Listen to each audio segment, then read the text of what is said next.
ডিসেম্বরের শহরে পর্ব ১০। আপনাদের সাথে রয়েছি আপনাদেরই ভালোবাসার তরু। আকাশ ক্লান্ত শরীরে খাটে গায়ে এলিয়ে দিল। মনে হলো মুহূর্তের ভেতরে এই শরীরটা যেন সমস্ত ভার নিয়ে ভেঙে পড়ল।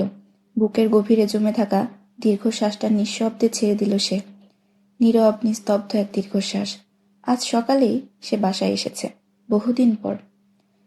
সকালে দরজার ঘণ্টা বাজতেই নাসরিন দরজা খুলে অবাক হয়ে গেল। সামনে দাঁড়িয়ে আকাশ, চোখে মুখে ক্লান্তির ছাপ, তবু মৃদু হাসি। নাসরিনের মুখ উজ্জ্বল হয়ে উঠল। সে খুশি গলায় বলল, কেমন আছিস? হঠাৎ আজ বাসায় এলি, কোনো দরকার? আকাশ জুতো খুলে ভেতরে ঢুকতে ঢুকতে মৃদু হেসে বলল, দরকার ছাড়া কি আমি বাসায় আসতে পারি না নাকি? নাসরিন হালকা অভিমান ভরা গলায় বলল, কেন পারবি না? তবে এমনিতে তো আসিস না, কতবার বলেছি মাঝে মধ্যে এসে একটু ঘুরে যা, কিন্তু একবারও এলি না।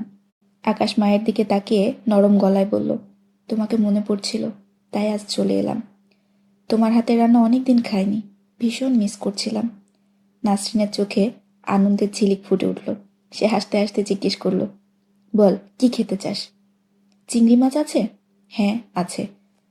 তাহলে টমেটো দিয়ে ভালো করে ভুনা করো। নাসরিন স্নেহ ভরা গলায় বলল, আচ্ছা তুই ফ্রেশ হয়ে নে, আমি রান্না শুরু করছি। সে যেতে যেতে আরও বলে, আজ বাসায় থাকবি? বিকেল পর্যন্ত থাকবো, তারপর বের হব। আচ্ছা। মায়ের সঙ্গে কথা শেষ করে আকাশ সোজা চলে গেল নিজের রুমে। দরজাটা ভেতর থেকে বন্ধ করে সে ড্রয়ার খুলল। একের পর এক পুরনো ডায়েরি বের করতে লাগলো। পাতাগুলো উল্টে পাল্টে দেখল, কিন্তু কোথাও কিছু পেল না। তবু থামল না।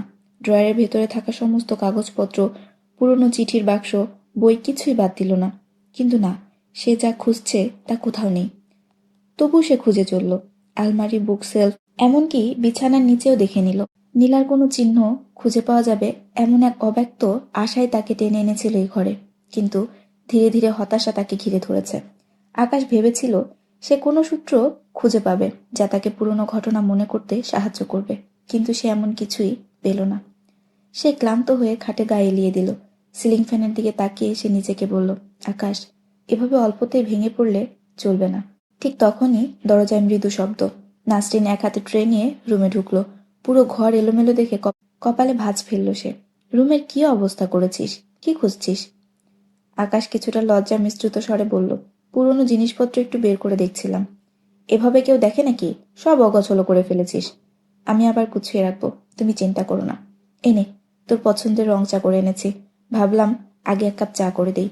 আকাশ মৃদু হাসল, কাপটা হাতে নিয়ে বলল, ঠিক এটাই তো চাইছিলাম। বলো তো, না বললেও কিভাবে বুঝে ফেলো? নাসরিনের মুখে হালকা হাসি ফুটল। যেদিন নিজে বাবা হবি সেদিন বুঝবি, বাবা মা না বললেও সন্তানের মনের কথা বুঝে ফেলে। নাসরিন আরও যুক্ত করে, রান্না বসিয়ে দিই, না হলে দেরি হয়ে যাবে। ভাবি বাসায় নেই? আকাশ জানতে চায়। না, মিমকে নিয়ে তোর ভাই আজ শ্বশুর বাড়ি গেছে। এ কথায় আকাশের মুখে এক অদ্ভুত স্বস্তির ছাপ ফুটে উঠল। নাসরিন সেটা টের পেল।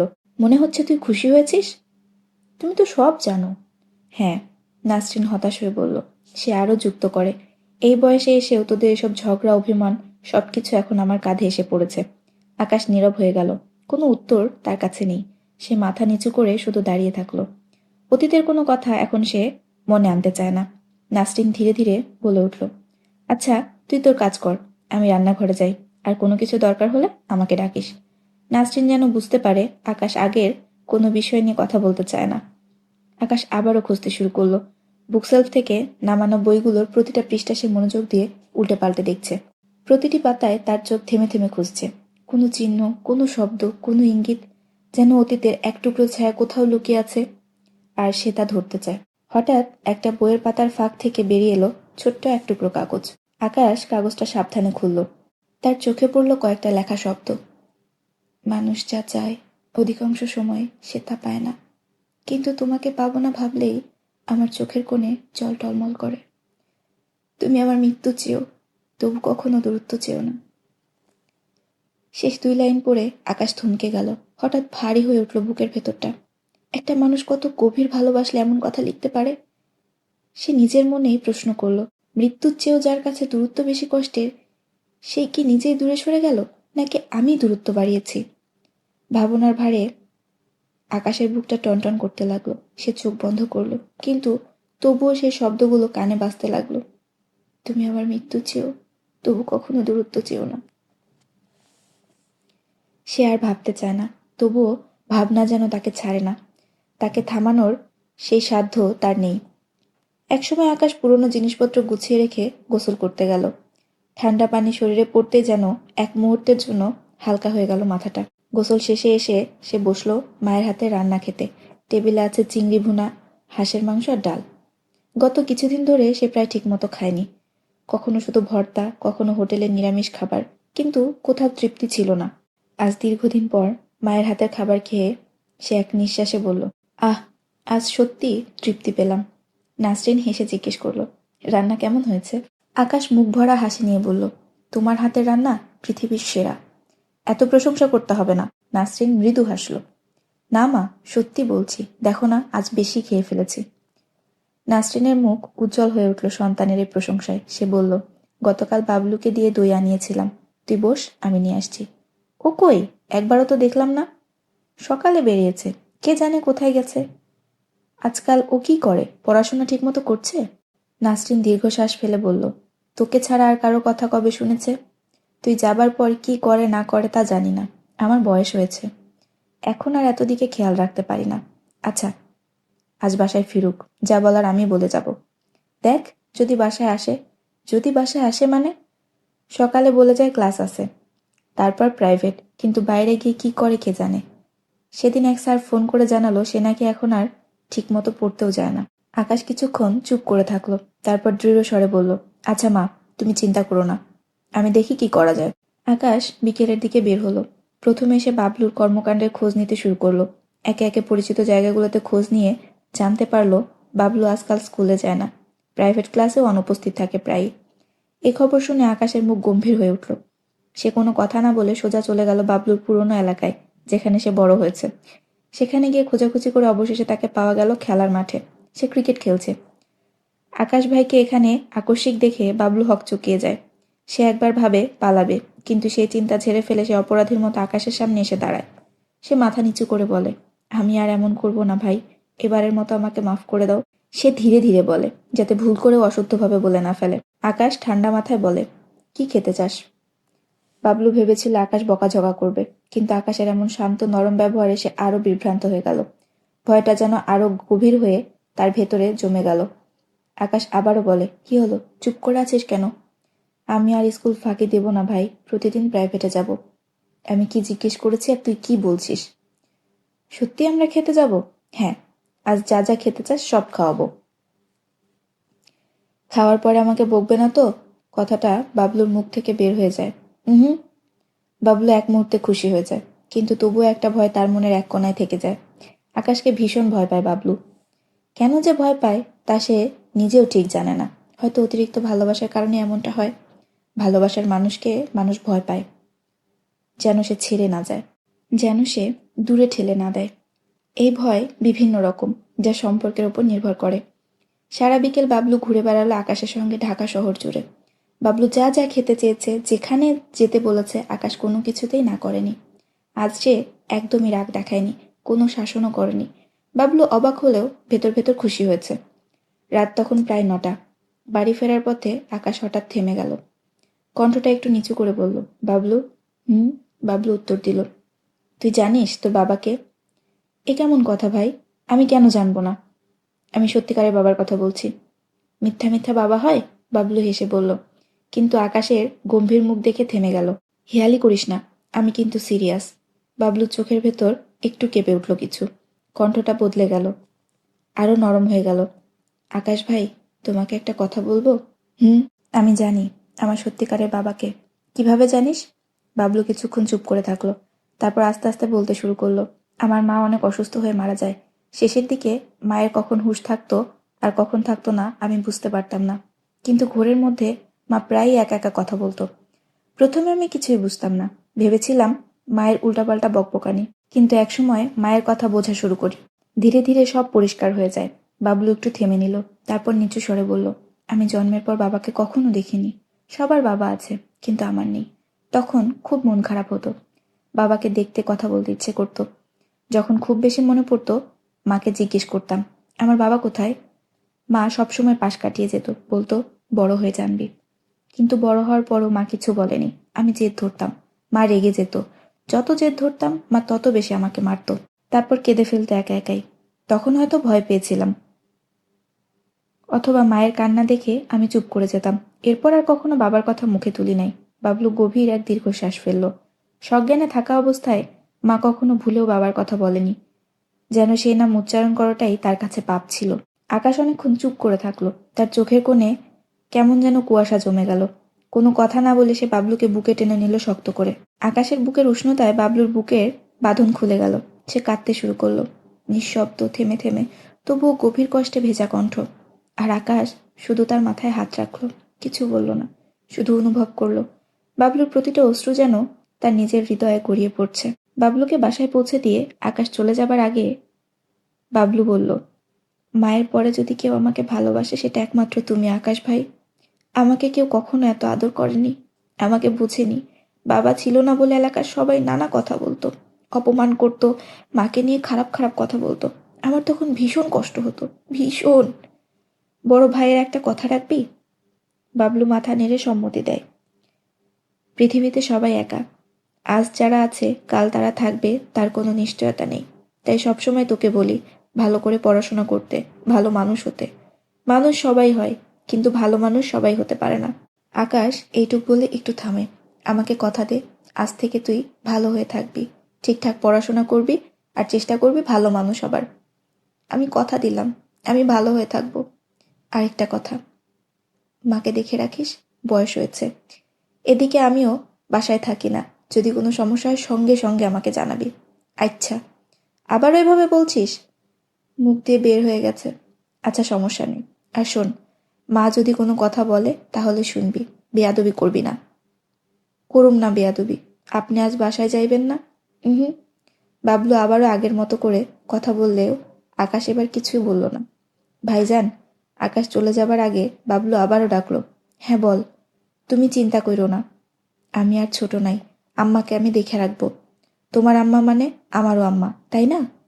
আর আম্মাকেও আমি মেলা ভালোবাসি। বারান্দায় দাঁড়িয়ে থাকা নাসরিনের চোখ ভিজে ওঠে পরম মমতায়। সে অবুঝ না, সেও সবটা বোঝে, কিন্তু সে কখনো আকাশের বাবার মুখের ওপর কোনো কথা বলেনি। তার কষ্টের কথা সে কাউকে টের পেতে দেয়নি। সারা জীবন যেন মুখ বুজে সহ্য করে গেছে। কিন্তু সে এখন আর দুঃখী নয়। সে যা পেয়েছে তাতে সে সুখী। জীবনের অসংখ্য দুঃখের মাঝে সামান্য সুখগুলোই মানুষকে সুখী করে। আকাশ মতিঝিলের দিকে রওনা দেয়। সে রিকশায় বসে পুরনো কথা মনে করে। মানুষের জীবন বিচিত্র। আজীবন একটা মানুষের সঙ্গে থেকেও কখনো কখনো তাকে চেনা যায় না, যেমন তার বাবা। আকাশ তার বাবার কথা ভাবতে চায় না, তবুও ভাবনায় চলে আসে। মানুষ কখনো তার পাপ থেকে পালাতে পারে না। আজ হোক বা কাল সেটা সামনে আসবেই। কথায় আছে না, পাপ তার বাপকেও ছাড়ে না। আকাশ রিকশা থেকে নেমে ভাড়া মিটিয়ে পকেট থেকে ফোনটা বের করলো। অপরিচিত একটা নাম্বার থেকে কেউ তাকে লিখেছে, আমাকে একটু ঘুরতে নিয়ে যাবেন? ইমন বিছানা থেকে ধীরে উঠে দাঁড়ালো। ঘর জুড়ে আছে হালকা আলো। জানালার পর্দা ভেদ করে আসা চাঁদের আলোকে তার মোহনীয় লাগছে। সে নিঃশব্দে এগিয়ে গেল ব্যালকনির দিকে। কাচের দরজাটা ঠেলে বাইরে পা রাখতে হালকা বাতাস এসে লাগলো মুখে। ইমন 2 হাত ব্যালকনির রেলিংয়ে রেখে দাঁড়িয়ে থাকে। বাতাস তার চুল এলোমেলো করে দেয়। চারদিকে অসংখ্য বাতির আলো, যেন নক্ষত্রের মতো ঝলমল করছে। কখনো হলুদ, কখনো সাদা, আবার কোথাও নীলচে। রাস্তার দুধারে সারি সারি লাইট পোস্ট নিঃশব্দে আলো ছড়িয়ে দিচ্ছে। গাড়িগুলোর হেডলাইট আর টেল লাইট গলির পর গলিতে আঁকড়ে নিচ্ছে এক একটা আলোর রেখা। লাল, সাদা, হলুদ, এক মোহময় নকশার মতো। চন্দ্রালোক ম্লান হয়ে গেছে শহরের কৃত্রিম আলোর কাছে। কিন্তু তবুও আকাশে ছোট্ট একটা চাঁদ টিমটিম করে জ্বলছে, যেন শহরের ওপর নিজের উপস্থিতি জানান দিচ্ছে। তখনই সে ভাবে, আকাশও হয়তো একদিন নিজের উপস্থিতি জানান দিবে। ইমন একটুখানি হাসল, একরাশ বিষণ্ণতা নিয়ে। সে হাসি ভয়ঙ্কর। তার শরীরে রক্ত চলাচল বেড়ে গেল মুহূর্তেই। এক অদ্ভুত নেশা চোখে উকি দিয়ে যায়। সেই নেশায় বেলকনিতে দাঁড়িয়ে থাকা অবস্থায় তার চোখের সামনে ঢাকার আলোকিত রাতের দৃশ্যটা হঠাৎই ঝাপসা হয়ে আসে। আলোগুলো জ্বলছে ঠিকই, কিন্তু তার ভেতরকার অন্ধকার ক্রমশ বেড়ে যাচ্ছে। সময় এসেছে পুরনো হিসাব মিটমাট করার, সে ভাবল। হঠাৎ করে পুরনো এক সন্ধ্যার কথা তার মনে পড়ে যায়। সেদিন শহর জুড়ে প্রচণ্ড বৃষ্টি হচ্ছিল। আকাশ ছিল ঘন কালো মেঘে ঢাকা। মৃদু মৃদু বাতাস, আর ছাট বৃষ্টিতে শহরটা যেন হয়ে উঠেছিল অস্থির। চারদিক ভিজে গিয়েছিল বৃষ্টির ছোঁয়ায়, আর সেই ভেজা শহরের এক ঘরে বসে সিগারেট খেতে খেতে সে তার জীবনের সবচেয়ে ভয়াবহ সিদ্ধান্ত নিয়েছিল। সে সোজা চলে আসে তার বাবা হারুন সাহেবের রুমে। অফিসের কাজ শেষে তিনি বের হবেন এমন সময় ইমনকে দরজা খুলে ঢুকতে দেখেন। ক্লান্ত মুখ, দুর্বল শরীর, কিন্তু চোখে ছিল অভিজ্ঞতার তীক্ষ্ণ নজর। ইমনের আচরণে কিছু একটা সন্দেহ করেছিলেন তিনি। বিগত কয়েক মাস ধরে ইমন বদলে যাওয়া, টাকা পয়সা ঘিরে গোপন লেনদেন, এক ধরনের লোভ আর অস্থিরতা সবকিছুই টের পেয়েছিলেন তিনি। এই সময় তুই এখানে কি করিস? তোকে না বলেছি আমার অফিসে তুই ভুলেও ঢুকবি না? তার বাবার কণ্ঠ কাঁপা ছিল, কিন্তু চোখে ছিল সোজাসাপটা কথার দৃঢ়তা। ইমন মুখ ফিরিয়ে নিয়েছিল, কিন্তু তার ভেতরটা তখন জ্বলছিল। অনেক দিনের অপমান, বাবার কঠোরতা, তাকে ব্যবসা বাণিজ্য থেকে বহিষ্কার করা, সম্পত্তি থেকে বঞ্চিত করার হুমকি, সবকিছু জমে গিয়ে এক ধরনের বিষ হয়ে গিয়েছিল তার মধ্যে। তুই আবার নেশা করে এসেছিস? হারুন জিজ্ঞেস করে। বৃষ্টি তখন বেড়ে গেছে। জানালার কাছে বৃষ্টির ফোঁটার শব্দ করছিল টুপটাপ করে। ইমন ধীরে ধীরে উঠে গিয়ে তার বাবার দিকে এগিয়ে যায়। তার হাতে ছিল পানির বোতল, কিন্তু পানির সঙ্গে মেশানো ছিল কিছু অদৃশ্য জিনিস, যা সাধারণ চোখে ধরা পড়ে না। তার চোখে তখন কোনো আবেগ ছিল না, কেবল এক গভীর শীতলতা। সহসা ইমন তার বাবাকে ধরে ফেলে, দুই হাতে চেপে ধরে বৃদ্ধ শরীরটাকে। বাবা, এটা খাও, পানি খাও, তোমার ভালো লাগবে। তোমার সমস্ত কষ্ট দূর হয়ে যাবে এক নিমিষে। শান্ত অথচ জোরালো কণ্ঠে ইমন বলল। হারুন সাহেব ছটফট করেন, তার হাত পা কাঁপে, ছুটে যেতে চায়, বাঁচতে চায়, কিন্তু বয়সের ভারে শরীরে তিনি সেই শক্তি পান না। তার বুকের ভেতর ধুকধুক করে ওঠে। তিনি বলেন, ইমন, না, দয়া করে। তার দুর্বল কণ্ঠ নিঃশেষ হয়ে যায়।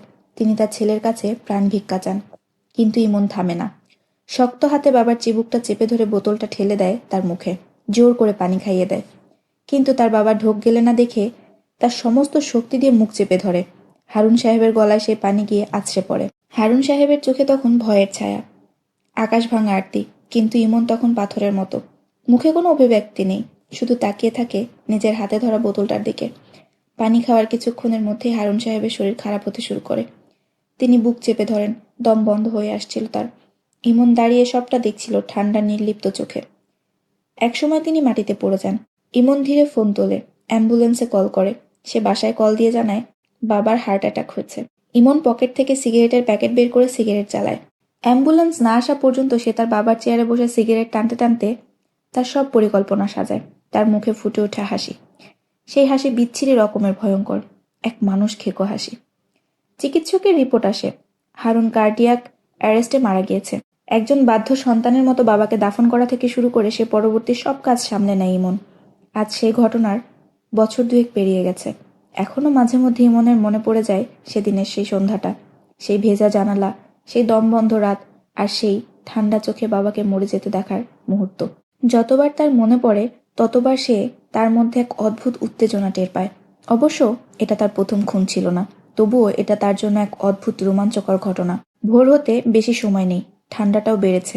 বাতাসের ঠান্ডা ছোঁয়ায় ইমন কেঁপে উঠল। সিগারেট শেষ করে সে রুমে এলো। বিছানার ডান পাশে নিঃশব্দে সে শুয়ে পড়ল, যেন ঈশার ঘুম না ভাঙে। গত মাসে ঈশা অফিস জয়েন করেছে। প্রথম দিনে ইমন লক্ষ্য করেছিল মেয়েটি যেমন সুন্দরী, তেমন কাজেও দারুণ দক্ষ, আত্মবিশ্বাসী অথচ বিনয়ী। এই কম্বিনেশন খুব বেশি মেয়েদের মধ্যে দেখা যায় না। ইমন ভেবেছিল ঈশাকে হাতে আনতে সময় লাগবে, কিন্তু অন্য মেয়েদের তুলনায় তার কম এফোর্ট লেগেছে। চট করে যেন সব তার মন মতো হয়ে গেছে।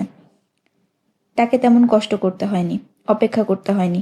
সবারই নির্দিষ্ট প্রয়োজন থাকে, আর সেটা বুঝে গেলে কাউকে হাতে আনতে সময় লাগে না। ইমন চোখ বন্ধ করল, কিন্তু তার ঘুম এলো না। ঠান্ডা বাতাস ব্যালকনির ফাঁক গলে ভেতরে ঢুকছে। দরজাটা ভালো করে লাগানো হয়নি। ইমন বিরক্ত হয়। সে উঠে ব্যালকনির দরজা ভালো করে লাগিয়ে ফিরে আসে। ঈশা ঘুমাচ্ছে। ইমন তাকিয়ে দেখল ঈশার উপস্থিতি তার শরীরে আরও একবার নেশা তৈরি করছে। বুকের কাছে তিলটা তাকে এলোমেলো করে দিচ্ছে। সে ঈশার কাছাকাছি গিয়েও ফিরে এলো। ইমন, এত উতলা হোস না, সময় আছে আরও, ইমন নিজেকে নিজেই বলল। ইমন দীর্ঘশ্বাস ছাড়ে। কিছুক্ষণের মধ্যে চোখ বন্ধ করে গভীর ঘুমে তলিয়ে যায়। ইমনের ঘুম ভাঙে বেলা করে। সে ঘুম থেকে উঠে দেখে ঈশা নেই। সে আশেপাশে দেখতেই টেবিলের ওপর গ্লাসের নিচে একটা ভাঁজ করা কাগজ দেখতে পায়। কাগজটা হাতে নিয়ে ভাঁজ খুলে সে দেখল ঈশা লিখে রেখে গেছে, আপনি ঘুমাচ্ছিলেন বলে আপনাকে আর ডাকিনি। আমাকে সময় মতো অফিসে যেতে হবে বলে আমি এভাবে না বলেই চলে যাচ্ছি। বিষয়টা ক্ষমাসুন্দর দৃষ্টিতে দেখবেন, স্যার। মেয়েটা সত্যিই বিনয়ী, ইমন ভাবল। ইমন অফিসে এলো দুপুরের দিকে। সে কাগজপত্র দেখছিল এমন সময় রায়হান দরজা খুলে রুমে প্রবেশ করার অনুমতি চাইলে ইমন তাকে মাথা নেড়ে সম্মতি দেয়। স্যার, একটা ঝামেলা হয়েছে, রায়হান ভয়ার্ত কণ্ঠে বলল। কি ঝামেলা? ইমন স্বাভাবিকভাবে জানতে চাইল। আসলে স্যার, কিভাবে যে বলি। রায়হান আমতা করছে। সে বলতে সাহস পাচ্ছে না, তার ঠোঁট কাঁপছে, মুখে ঘাম জমেছে। কি হয়েছে খুলে বলো। ইমনের কণ্ঠ মুহূর্তে কঠিন হয়ে ওঠে। মালগুলো ধরা পড়ছে। মাথা নিচু করে রায়হান জবাব দেয়। কোন মাল? ইমন সহসা বুঝতে পারে না। বিস্কুটের প্যাকেটে যে লটটা কক্সবাজার যাওয়ার কথা ছিল, ওইটাই। কথা শেষ করে রায়হান চোখ বন্ধ করে ফেলে। মনে হয় এখনই ইমন চেয়ার ঠেলে উঠে দাঁড়াবে, তার কলার চেপে ধরবে। কিন্তু ইমন কিছুই করল না। সে সেভাবেই ছিল, সেভাবেই রইল। আচ্ছা, আমি দেখছি বিষয়টা। Sorry sir. মালগুলো কোন থানায় আছে? সীতাকুণ্ড থানায়। রায়হান ছোট করে উত্তর দিল। সে কোনো অতিরিক্ত কথা বলে না। সে জানে ইমন স্যার চুপচাপ থাকা মানে বিষয়টা আরও ভয়ঙ্কর। এই মানুষ কখন কি করবে সে বুঝে উঠতে পারে না, কিন্তু প্রয়োজন হলে সে কত ভয়ঙ্কর হতে পারে রায়হান সেটা জানে। ইমন ঠোঁট দুটো শক্ত করে কামড়ে ধরে। চোখের মনি ধীরে ধীরে ছোট হতে থাকে, যেন ভেতরে রাগ জমিয়ে রেখেছে। সে হুঙ্কার দিয়ে বলে, একটা কাজও ঠিক মতো করতে পারিস না। এভাবে চলতে থাকলে ব্যবসা লাটে উঠবে। গত মাসেও ঠিক এমন একটা ঘটনা ঘটেছে। সেবার মাল বের করতে যে পরিমাণ কষ্ট হয়েছে সেটা কি ভুলে গেছিস? হুম, ভুলিনি।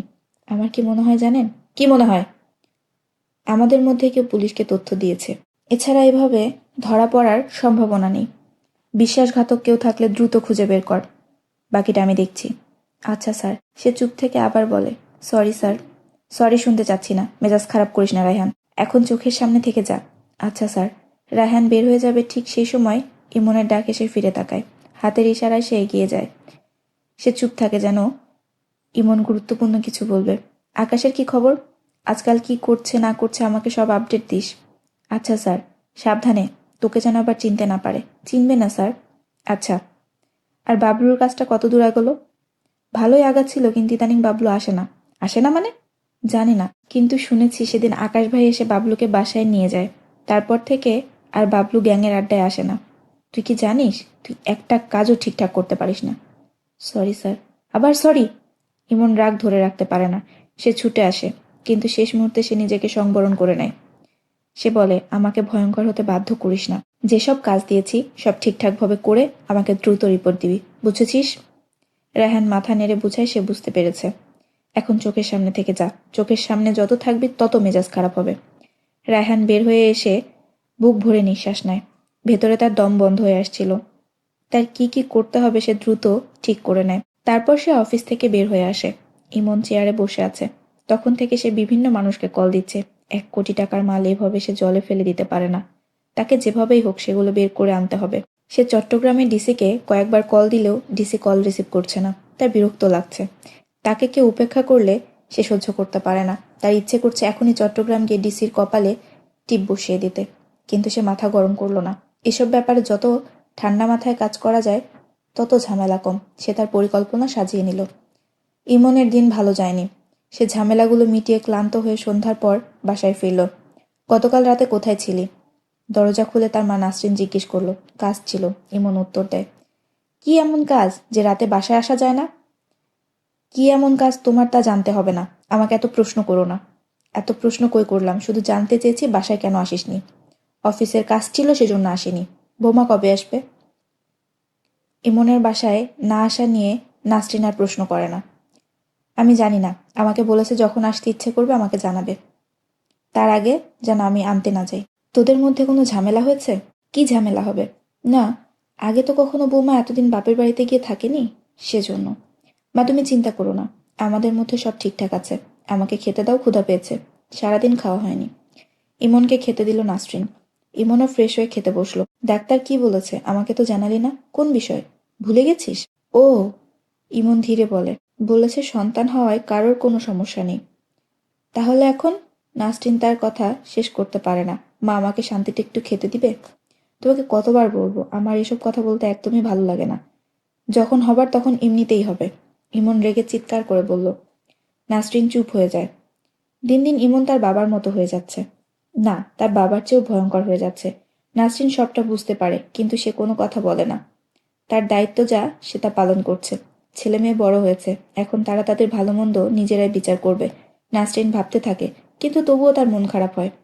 ইমন আর আকাশ দুজনই তার সন্তান, কিন্তু দুজনই সম্পূর্ণ আলাদা। সে ছোটবেলা থেকে কথা, কাজে ও ব্যবহারে দুইজনই সম্পূর্ণ আলাদা মানুষ। বাবলু দূর থেকে সবটা দেখে, কিন্তু সে কোনো কথা বলে না। সে বাসায় সেভাবে কোনো কথা বলে না। সেই অধিকার তার নেই। শুধুমাত্র আকাশ বাদে সে কারো সাথে তেমন কথা বলে না। তার কোনো বিষয় নিয়ে যেন মাথা ব্যথা নেই। সে দুবেলা খেতে পারছে, থাকতে পারছে, তাতেই সে খুশি। কিন্তু ইমনকে সে একদম পছন্দ করে না। ইমনের চোখের দিকে তাকালে তার বুক কেঁপে ওঠে।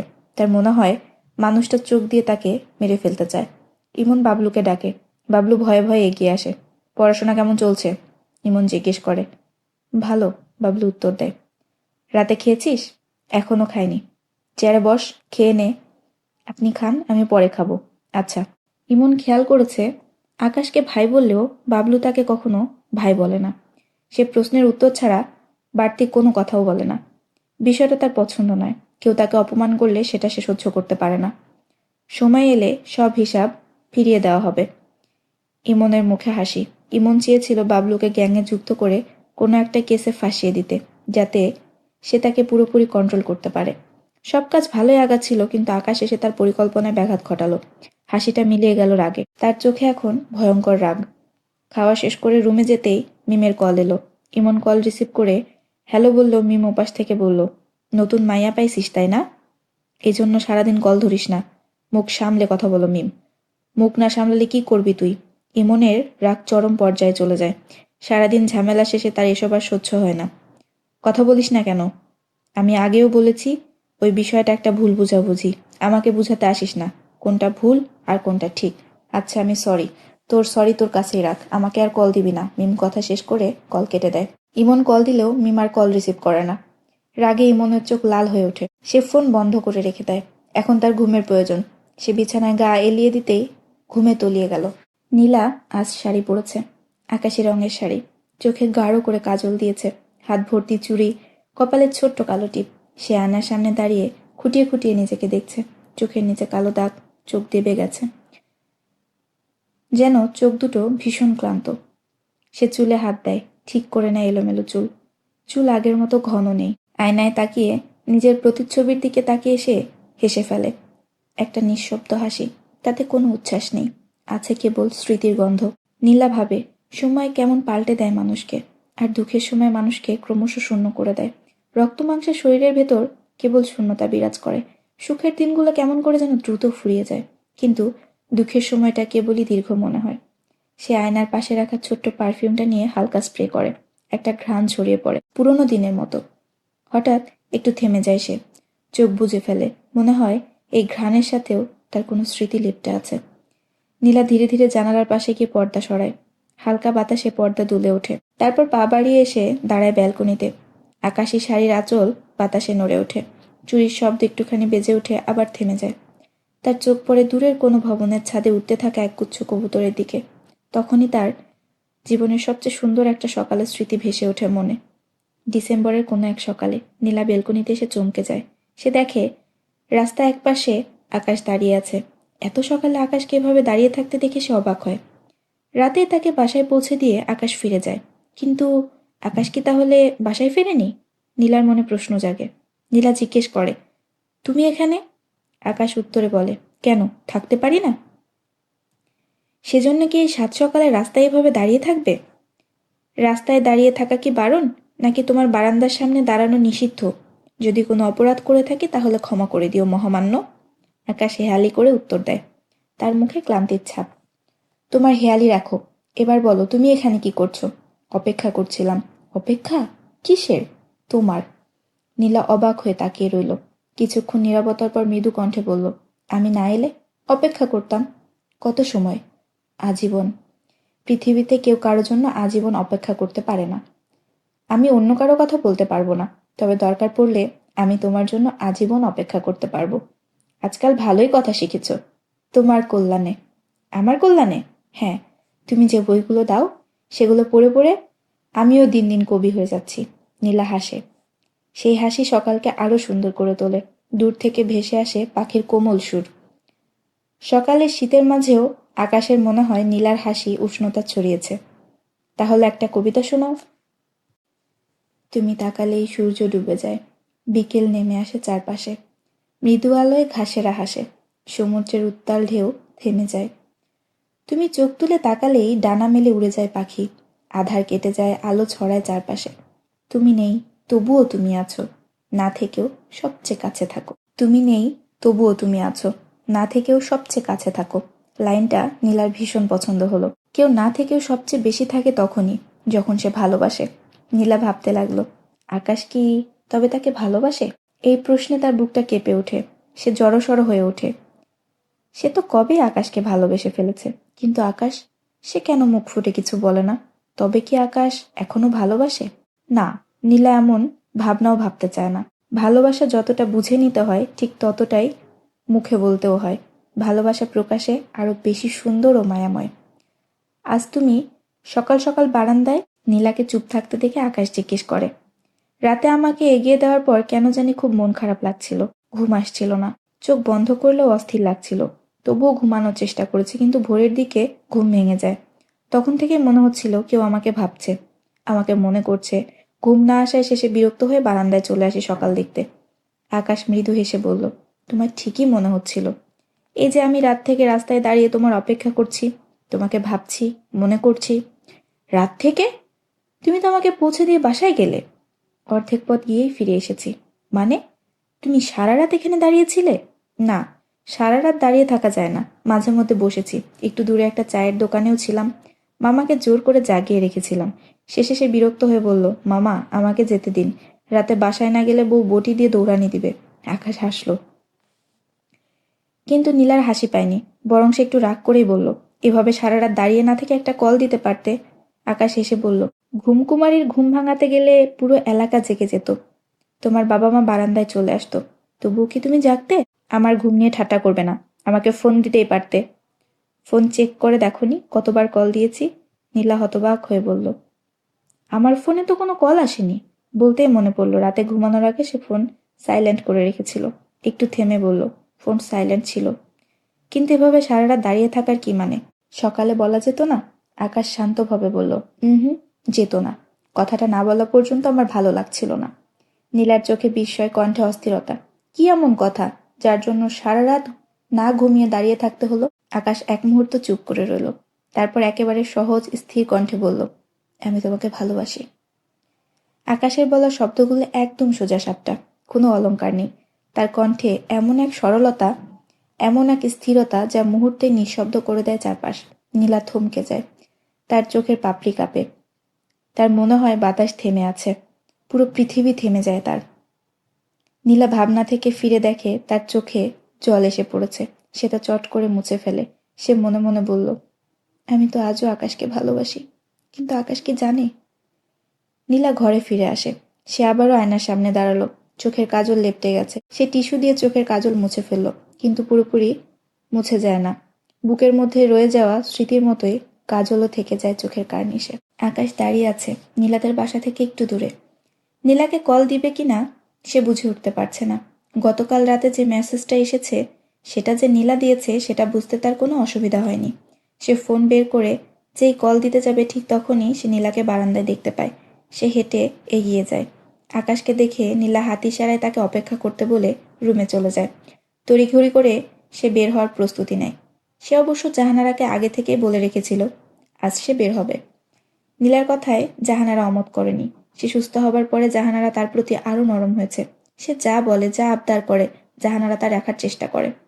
মেয়েটার কোনো ইচ্ছে সে অপূর্ণ রাখতে চায় না।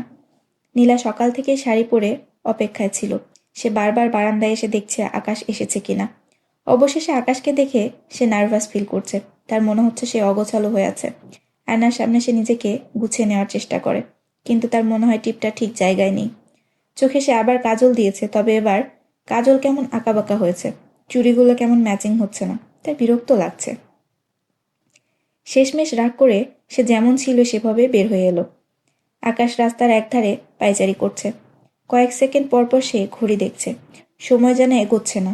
নীলা আসছি বলেও আর আসছে না। তারও নার্ভাস ফিল হচ্ছে। আজ খুব ভোরে তার ঘুম ভেঙে যায়। তারপর সে রেডিও শুনতে শুনতে এক কাপ চা হাতে ছাদে বসে সকালটা কোনোভাবে কাটিয়ে দেয়। কিন্তু তার মনে হচ্ছিল আজ সময় ধীরে যাচ্ছে। বাসার মেন গেটটা শব্দ করে খুলে যায়। নীলা ধীরে ধীরে বাইরে পা রাখে। সে যত এগিয়ে আসে আকাশের দৃষ্টি তত আবদ্ধ হয়ে পড়ে তার দিকে। তার আকাশি রঙের শাড়িটা যেন হাওয়ার সাথে মিশে আছে। নীলাকে ঘিরে একটা অন্যরকম নরম আলো তৈরি করেছে। সেই আলো সকালবেলার রোদের মতো কোমল, যেন মুহূর্তেই মুগ্ধ করে দেওয়ার মতো। শাড়ির আঁচলটা হালকা করে উঠছে বাতাসে, চুলগুলো অগোছালোভাবে কাঁধে ঝুলে আছে, আর চোখে এক অদ্ভুত মায়া। আকাশ চোখ ফেরাতে পারে না। সে অপলক দৃষ্টিতে নীলাকে দেখছে। নীলা এসে দাঁড়ায় কাছে, নরম সুরে আকাশকে বলে, সরি, দেরি করে ফেললাম। আকাশ উত্তর দিতে চায়, কিন্তু গলার কাজটা যেন আটকে আসে। তার চোখে এখন নীলা, শুধুই নীলা। আপনাকে খুব সুন্দর লাগছে, আকাশ বলে এক নিঃশ্বাসে। নীলা একটু নিচের দিকে তাকায়, শাড়ির আঁচলটা হাত দিয়ে ঠিক করে, তারপর হালকা হেসে বলে, আপনি সুন্দর করে দেখছেন বলেই আপনার কাছে সুন্দর লাগছে। সুন্দর কিছুকে মানুষ সুন্দরভাবেই দেখে। ভুল, পৃথিবীতে সবাই একভাবে দেখতে পারে না। একই জিনিস মানুষ ভিন্ন ভিন্নভাবে দেখে। যেমন ধরেন, আপনি একটি ফুলকে যেভাবে দেখবেন, অন্য কেউ কিন্তু সেভাবে দেখবে না। সেটা অবশ্য ঠিক, তবে ফুল যে সুন্দর এটা কিন্তু সবাই দেখবে। সবাই দেখে না। যদি সবাই সুন্দর করে দেখতো তবে পৃথিবীটা আরো বেশি সুন্দর হতো। আচ্ছা, আমি হার মেনে নিচ্ছি, কিন্তু আপনাকে সত্যিই খুব সুন্দর লাগছে। আপনাকেও। পাঞ্জাবি পরবেন ভাবিনি। আপনিও তো শাড়ি পরেছেন। আমার মন খারাপ থাকলে আমি শাড়ি পরি। আজ আপনার মন খারাপ? হুম। কেন? আমি কি জিজ্ঞেস করতে পারি? অবশ্যই, কেন পারবেন না? তাহলে কারণটা জানতে চাই। এত কৌতূহল ভালো না। কৌতূহল মিটে গেলে মানুষ পুরনো হয়ে যায়। সেজন্য মন খারাপের কারণটা আজ অজানাই থাক। অন্য কোনো সময় বলবো। অন্য কোনো সময়? তার মানে আমাদের আবার দেখা হবে? কেন হবে না? আপনি আগেও একবার বলেছিলেন আমাদের দেখা হবে। সেবার কিন্তু দেখা হয়নি। আপনি পালিয়ে গিয়েছিলেন। পালিয়ে মানুষ কত দূর যেতে পারে? আবারও যদি পালিয়ে যাই, আপনি খুঁজে নেবেন। যদি না খুঁজি আর, ভেবে নেব আমার প্রয়োজন ফুরিয়ে গেছে। আর যার প্রয়োজন ফুরিয়ে যায় সে চোখের সামনে থাকলেও তাকে খুঁজে পাওয়া যায় না। মূলত তাকে কেউ খুঁজে না। এত কঠিন করে কথা বলেন যেন মনে হয় কবিতা পড়ছি। সহজ কথাও মাঝে মাঝে ভীষণ কঠিন শোনায়। মূলত বুঝতে পারলে সবই সহজ। আচ্ছা, এবার চলেন বের হই। দুজনে একটা নিরিবিলি পার্কে এসে বসেছে। সামনে ছায়া ছায়া গাছ, পাখিদের ডাক, দূরের কোনো চায়ের দোকান থেকে ভেসে আসা টুংটাং শব্দ যেন পরিবেশটাকে মোহনীয় করে তুলছে। আমরা আপনি থেকে তুমিতে যেতে পারি না? আকাশ সহসা বলল। পারি, নীলা কোমল সুরে উত্তর দেয়। চলুন চলে যাই। না থাক। কেন? আপনিতে প্রচণ্ড তৃপ্তি আছে, যা তুমিতে নেই। আকাশ ভেবে পায় না কি বলবে। নীলাকে তুমি করে বলতে ইচ্ছে করছে। আপনি করে বললে নীলাকে তার দূরের মানুষ মনে হচ্ছে। সে চায় নীলাকে আপন করে তুমি বলতে। আপনি চাইলে তুমি করে বলতে পারেন, বলে ওঠে নীলা। আর আপনি? আমি আপনিতেই ঠিক আছি। আচ্ছা। আকাশের মুখে মৃদু হাসি ফুটে ওঠে। নীলা হঠাৎ করেই চুপ হয়ে যায়। সে বলে, আমার এখানে ভালো লাগছে না। আকাশ সাহেব, আপনি কি আমাকে অন্য কোথাও নিয়ে যেতে পারবেন? যেখানে কোনো মানুষ নেই, বিস্তৃত মাঠ আর মাঠ, মাঠের ধারে নদী, পাখিদের ছুটে চলা, শহর থেকে খানিকটা দূরে কোথাও। নীলার চোখে বিষণ্ণতা। আকাশের চোখ এড়িয়ে যায় না। সে খানিকটা সময় ভেবে বলে, চলুন। নীলা কোনো প্রশ্ন করে না। আকাশ যেখানে নিয়ে যেতে চায় সে সেখানে চলে যেতে চায়। সে ভীষণ ক্লান্ত। একটা দিন সে সম্পূর্ণ নিজের মতো করে কাটাতে চায়। আকাশ ও নীলা একটা গাড়ি ঠিক করে বেরিয়ে পড়ে। গাড়ির জানালা খুলে রেখেছে নীলা। তার চুলগুলো বাতাসে উঠছে। পাশে বসে আকাশ রাস্তায় চোখ রাখলেও মাঝে মধ্যে আর চোখে তাকায় নীলার দিকে। আকাশ দেখে নীলা চোখ বন্ধ করে রেখেছে। মুখে হালকা একটা শান্তির ছায়া, যেন বহুদিন পর সে নিঃশ্বাস নিচ্ছে পুরো বুক ভরে। গাড়ি ছুটে চলে ঢাকা থেকে খানিকটা দূরে, দক্ষিণের পথে। শহরের কংক্রিট বিল্ডিংগুলো একসময় ঝাপসা হয়ে যায়। জায়গা নেয় সবুজ ধানক্ষেত, সরু মেঠো পথ, মাঝে মধ্যে ছোট খাল, মাঠে ছুটে বেড়ানো গরু আর হেলানো গাছ। তারা বসে আছে মেঘনা নদীর কোনো এক ধারে। সূর্যটা একটু পশ্চিমে হেলে পড়েছে। আলোটা নরম হয়ে এসেছে, ঠিক যেন কারো চোখের করুণ দৃষ্টির মতো। নদীর ঢেউগুলো আলোর প্রতিফলনে সোনালি হয়ে উঠেছে। নীলা ঘাসে বসে পা পানিতে ডুবিয়ে দিয়েছে। তার শাড়ির আঁচল বাতাসে হালকা দুলছে। চুপচাপ সে তাকিয়ে আছে নদীর দিকে। চুপচাপ সে তাকিয়ে আছে নদীর দিকে। যেন সে জলরাশি তার ভেতরে না বলা কথাগুলো নিয়ে যাচ্ছে দূরে কোথাও। অজস্র কথা বুকে চেপে রাখতে রাখতে সে ভীষণ ক্লান্ত। 2 হাত পেছনে রেখে শরীরটাকে হেলে দিয়েছে আকাশ। সে একবার নদীর দিকে, একবার নীলার দিকে তাকায়, যেন ঠিক বুঝে উঠতে পারছে না কোনটা বেশি সুন্দর, নদী নাকি নীলা। নদী কেমন জানেন? আকাশ চুপ থাকে। সে অপেক্ষায় থাকে নীলার কথার। আমার কাছে মনে হয় নদী আর মানুষের মধ্যে অনেক মিল। নদী যেন মানুষের অন্য কোনো রূপ। নদী যেমন চাইলেই থেমে যেতে পারে না, মানুষও তাই। আমরা চাইলেও কোথাও থেমে যেতে পারি না। নদীর মতো বয়ে যেতে হয়। জীবন যেন নদীর মতো চলমান। কথাগুলো বলে নীলা একটু থামল, দূরে তাকালো। নদীর ঢেউয়ের শব্দ তার কথার ফাঁক পূরণ করে। তারপর আবার ধীরে বলে, আজ যেটা দুঃখ, কাল সেটা অতীত বা নস্টালজিক। একটা সময় পর যখন আমরা পুরনো দুঃখের কথা ভাবি, তখন মনে হয় এই সামান্য কারণে আমরা দুঃখ পেয়েছি, পাগলামো করেছি। তখন হাসি পায়। কিন্তু তখন যদি বুঝতে পারতাম তাহলে জীবন সহজ হতো, বেঁচে থাকাটা আরো সুন্দর হতো। আমাদের জীবনটা অদ্ভুত, তাই না? নীলা আরো খানিকটা বিরতি নেয়। দূর থেকে ভেসে আসা অচেনা পাখির কোমল ডাক সে নীরবতাকে ম্লান করে দেয়। আসলে আমরা যা বলতে চাই অধিকাংশ সময় তা বলা হয়ে ওঠে না, আর যেটা বলা হয় না সেটা একসময় দুঃখ হয়ে ফিরে আসে। আমরা আফসোস করি, কেন বলিনি। নীলার কণ্ঠে বিষণ্ণতা। আকাশ নীরবতা ভেঙে অবশেষে বলে, তোমার চোখ আর এই নদীর ঢেউ কোনো কথা না বলেও যেন বলে ফেলছে সব। আপনি বুঝেন আমায়? একটা মানুষ কি পুরোপুরি আরেকটা মানুষকে বুঝতে পারে? পারে না, তবে খানিকটা হলেও অনুমান করতে পারে। যেমন এখন তোমার কান্না করতে ইচ্ছে করছে, কিন্তু তুমি কোনো এক অজানা কারণে কাঁদছো না। বুকের মধ্যে সমস্ত দুঃখ চেপে রেখেছো, আর সবসময় এভাবে দুঃখ জমিয়ে রাখতে রাখতে তুমি ভীষণ ক্লান্ত হয়ে গেছো। দুঃখ কেবলই দুঃখ বাড়ায়, কখনো কমায় না। আমি কি একটু কান্না করতে পারি? নীলার সহজ সরল আবদার। অবশ্যই। নীলার চোখ গড়িয়ে অশ্রু পড়ে। সন্ধ্যার বাতাসে সেই অশ্রু আকাশকে ছুঁয়ে যায়। সে কোনো কথা বলে না। নীলার লেপ্টে যাওয়া কাজল কালো বিষণ্ণ চোখের দিকে তাকিয়ে সে ভাবে, এই মানুষটাকে সে ভালোবেসে ফেলেছে। কি এক অদ্ভুত মায়া, যেন সে চাইলেও উপেক্ষা করতে পারছে না। কি হয়েছে তার? আকাশ বুঝতে পারে না। সে আবিষ্কার করে তার চোখও টলমল করছে, কিন্তু সে কাঁদে না। একটি কবিতা শুনবেন? সহসা বলে ওঠে নীলা। আকাশ বলতে শুরু করলো, তুমি পাশে বসলে শান্ত নদী হয়ে যায় মন, ক্লান্ত পাখি খুঁজে পায় কৃষ্ণচূড়ার ডাল, মেঘ কেটে সূর্যের আলো ছড়ায় চোখের পাতায়, তুমি পাশে বসলে পাহাড় হয়ে যায় ঝর্ণা, ফুল ফুটে আঙিনায় ছড়ায় সুবাস, পাতারা হেসে বলে ওঠে আজ তাহার মন ভালো। তুমি পাশে বসলে অসুখেরা ঘর পালায়, খুঁজে পায় সুখ, অবেলায় ডেকে ওঠে কোকিল, সুরে সুরে বলে ভালোবাসি, ভালোবাসি তোমায়। আকাশের কণ্ঠে ভালোবাসি শব্দটা শুনে নীলা থমকে যায়। শত বছর পর সে শব্দটা শুনল। মনের গভীরে কোনো কোণে একটানা বয়ে যাওয়া নিঃশব্দ কষ্ট হঠাৎ থেমে যায়। চোখের পলক পড়ে না, শ্বাস আটকে যায় বুকের মাঝে। তার কেমন সুখ ও দুঃখ দুঃখ অনুভূতি হচ্ছে। মেঘনা নদীর ধারে সন্ধ্যা নামছে ধীরে ধীরে। আলো আর অন্ধকারের মাঝখানে সময় থমকে আছে। দুজনেই চুপচাপ বসে। মাঝে মধ্যে বাতাসে ঘাস তুলছে, নদীর ঢেউ গা ভাসিয়ে যাচ্ছে।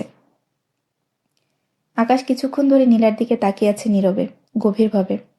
আকাশের ইচ্ছে করে কবিতার বাইরে গিয়ে নীলাকে বলতে, আমি তোমায় ভালোবাসি নীলা। কিন্তু আকাশ বলতে পারে না। সে ভেতর ভেতর ছটফট করে। তার গলার কাছে একদলা দুঃখ এসে জমা হয়। গলা ক্রমশ ভারী হয়ে ওঠে। সে কথা বলতে পারে না। চুপচাপ নদীর ঢেউয়ের দিকে তাকিয়ে থাকে। একটু আগে নীলার বলার কথাটা সে মনে করে।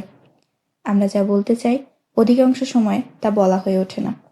নীলা সবটা বুঝে নেয়। সে হাত বাড়িয়ে আকাশের হাতের ওপর হাত রাখে। নীলার হাতের স্পর্শে আকাশ চমকে ওঠে। তার ভেতরটা থেমে যায় মুহূর্তে। বুকের গভীর দীর্ঘশ্বাস বেরিয়ে আসে। সে চায় নীলার দিকে তাকাতে, কিন্তু তাকায় না। চায় কিছু বলতে, কিন্তু বলে না। এক অদ্ভুত দ্বিধায় সে আটকে আছে। নীলাও যেন কথা বলে না, যেন স্পর্শে সে সবটা বলে দিয়েছে। চারপাশে তখন কেবল নদীর শব্দ আর বাতাসে উড়ে যাওয়া শুকনো পাতার শব্দ। সন্ধ্যা ঘনিয়ে এসেছে, ঝিঝি পোকার ডাক ভেসে আসছে। আমাদের এবার ফেরা উচিত, বলে ওঠে নীলা। হ্যাঁ, আকাশ সম্মতি দেয়। ঢাকা শহরে জ্যাম ফেলে নীলার ফিরতে রাত হয়। আকাশ এগিয়ে দেয়। ফেরার সময় তাদের সেভাবে কথা হয় না। দুজনেই চুপচাপ থাকে। কেউই কোনো কথা খুঁজে পায় না, কিন্তু মনে মনে একে অন্যকে এমন অনেক কথা বলে ফেলে যা সহজে মুখে বলা যায় না। বিদায়ের আগ মুহূর্তে নীলা বলে, ধন্যবাদ আপনাকে। কেন? আকাশ জানতে চায়, আমাকে সুন্দর একটা সময় উপহার দেওয়ার জন্য। তাহলে তো তোমারও ধন্যবাদ প্রাপ্য। তুমি না থাকলে সময়টা তো সুন্দর হতো না। একদমই নয়, ধন্যবাদ শুধু আপনারই প্রাপ্য। আমি ধন্যবাদ চাই না, তুমি শুধু বলো আমাদের কি আবার দেখা হবে? ভাগ্যে থাকলে সেটা এড়িয়ে যাওয়া যায় না। সবকিছু ভাগ্যের উপরে ছেড়ে দেওয়া ঠিক নয়। অনেক সময় আমাদেরকেও চাইতে হয়। যদি আমরাই না চাই তবে সেটা ভাগ্যে লেখা থাকলেও সেটা পাওয়া যায় না। নীলা নিঃশব্দে তাকিয়ে থাকে আকাশের দিকে। সময় এক মুহূর্তের জন্য থেমে যায়। সেই চোখে অনেক কথা, অনেক অনুরোধ, অনেক না বলা অনুভব জমে থাকে। তবুও সেসব উপেক্ষা করে বলে, মাঝে মধ্যে চেয়েও পাওয়া যায় না। যা ভাগ্যে নেই, যা হাজার চেষ্টা করেও পাওয়া সম্ভব নয়, সবই নিয়তি। নিয়তির দোহাই দিয়ে সহজে পাওয়া জিনিসকেও অনেকে অবহেলায় হারিয়ে ফেলে। আচ্ছা, আমাদের অন্তত কথা তো হতে পারে, পারে না? কিভাবে? আকাশ অবাক হয়। সে বলে, ফোনে। আমার কোনো ফোন নেই। নীলা বলে, একটু থামে। তারপর সে আবার বলে, আমার সঙ্গে আজ সারাদিন কাটিয়েছেন, আমার হাতে কখনো ফোন দেখেছেন? আকাশ মনে করার চেষ্টা করে। আসলেই তো নীলাকে কখনো ফোন হাতে নিতে দেখেনি সে। কৌতূহল ভঙ্গিতে আকাশ জিজ্ঞেস করে, তবে যে আমাকে মেসেজ দিয়েছিলে, ওটা আমার নম্বর নয়। তাহলে কার নম্বর? নিহার। নিহা আমার ছোট বোন। এই যুগে এসেও ফোন ছাড়া কেউ থাকতে পারে? আকাশের কণ্ঠে বিস্ময়। কেন পারবে না? ফোন ছাড়া কি মানুষ বাঁচে না? সেটা নয়, তবুও। আকাশ কথা শেষ করার আগে নীলা বলে, আমার সময় কাটে বই পড়ে। এছাড়াও এত বেশি অসুস্থ ছিলাম যে ফোন চালানোর মতো পরিস্থিতি ছিল না। আসলে আমার ফোনের কোনো দরকারই হয় না, সেজন্য ব্যবহার করি না। আকাশের মন খারাপ হয়। তাহলে কি আমাদের আর কথাও হবে না? আকাশ ভাবে। নীলা বুঝে ফেলে আকাশের মনের কথা। সে বলে, আমি সময় করে ফোন দিব। সত্যি? আকাশ অল্প হলেও খুশি হয়ে যায়। কিন্তু শুধু নীলা ফোন দিলেই সে কথা বলতে পারবে ভেবে মন পুরোপুরি ভালো হয় না। এবার বিদায় নেওয়া দরকার, বলে ওঠে নীলা। আকাশ আর আটকায় না নীলাকে। বিদায় নিয়ে নীলা হেঁটে যায় বাসার দিকে। আকাশ দাঁড়িয়ে থাকে, একা চুপচাপ। নীলা একটু দূরে গিয়ে ঘুরে তাকায়। সে বলে, ওই কবিতার শেষ 3 লাইন আরেকবার শোনাবেন? আকাশের কণ্ঠে লাইনগুলো ভেসে ওঠে। তুমি পাশে বসলে অসুখেরা ঘরে পালায়, খুঁজে পাই সুখ। অবেলায় ডেকে ওঠে কোকিল, সুরে সুরে বলে, ভালোবাসি, ভালোবাসি তোমায়। নীলার চলে যাওয়ার দিকে তাকিয়ে আছে আকাশ। নীলাকে তার যেতে দিতে ইচ্ছে করে না, তবুও রেখে দেওয়ার কোনো অধিকার নেই ভেবে সে নিজেকে বোঝায়। একটা মানুষের চলে যাওয়া এতটা দুঃখের হয়? আকাশ ভাবতে থাকে। তার চোখ অবাধ্য হতে শুরু করে। গোধূলি। সহসা আকাশ কি যেন ভেবে নীলাকে এই নামে দূর থেকে ডাক দেয়। নীলা ততক্ষণে গেটের কাছাকাছি চলে এসেছে। সে এক মুহূর্তের জন্য থেমে যেতে চায়, কিন্তু থামে না। আজ সে থামতে চায় না। আজ যদি সে থেমে যায় তাহলে আকাশ সব জেনে ফেলবে। এতদিনের সকল চেষ্টা বিফল হয়ে যাবে। নীলা ভাবে। সে ধীর গলায় বলে, আমাকে ক্ষমা করে দিও আকাশ। তোমার ডাকে সাড়া দিতে পারবো না আমি। আমাকে তুমি ভুল বুঝো না, আমাকে ক্ষমা করে দিও। নীলা এত ধীরে বলে যেন সে ছাড়া তার কণ্ঠ কেউ শুনতে পায় না। আকাশ ভেবেছিল নীলা ঘুরে তাকাবে, তার ডাকে সাড়া দিবে, কিন্তু নীলা কোনো উত্তর দেয়নি। সে কি আসতে ডেকেছে? আকাশ বুঝে উঠতে পারে না। সে কি আরেকবার গোধূলি বলে ডাকবে? নীলা যে গোধূলি আকাশ তা এখনও জানে না। সে অনুমান করে সহসা ডেকে ফেলে। তার মনে অল্প হলেও আশা ছিল নীলা ঘুরে তাকাবে, কিন্তু নীলা তাকে অবাক করে দেয়। সে তাকায়নি। নীলার চোখ অশ্রুতে ডুবে আছে। সে গেটের ওপাশে পা রাখতে গেট লাগিয়ে দেয়। বাসা পর্যন্ত হেঁটে যাওয়ার শক্তি পায় না। সে গেটে পিঠ ঠেকিয়ে বসে পড়ে। আকাশ ধীর পায়ে এগিয়ে যায়। নিঃশব্দে পা ফেলে ফেলে বাসার গেটের সামনে এসে দাঁড়ায়। একটা অদ্ভুত শূন্যতা যেন ঘিরে ধরে তাকে। বাসাটা অনেকটা জায়গা জুড়ে বানানো, চারপাশটা খোলামেলা। মূল ফটক থেকে বাসা খানিকটা দূরে। দূরে দাঁড়িয়ে থেকেও বাসার গড়ন স্পষ্ট বুঝতে পারে আকাশ। একতলা হলেও দৃষ্টিনন্দন ছাদ, বারান্দায় কাঠের নকশা, জানালার পাশে লতানো গাছ। সে গেটে আলতো করে হাত রেখে বিড়বিড় করে বলে, তুমি পাশে থাকলে আমার সমস্ত দুঃখ ছেঁড়া ঘুড়ির মতো উড়ে যায় আকাশে। রোদকে মনে হয় বরফ শীতল, যান্ত্রিক শব্দকে গানের সুরের মতো লাগে। তুমি পাশে থাকলে আমার সমস্ত বেদনা ভোরের আলোর মতো মমতাময়ী লাগে। কোলাহলকে সমুদ্রের গর্জন মনে হয়। তুমি পাশে থাকলে আমার সকল অসুখ সুখ হয়ে যায়। তোমাকে বলতে ইচ্ছে করে, ভালোবাসি, ভালোবাসি তোমায়। নীলা ওপাশ থেকে কথাগুলো শুনতে পায়। কান্নায় তার চোখ ভিজে যায়। সেও আকাশকে বলতে চায়, শুধু তুমি পাশে থাকলে আমারও সকল অসুখ সুখ হয়ে যায়। তোমাকেও বলতে ইচ্ছে করে, ভালোবাসি, ভালোবাসি তোমায়।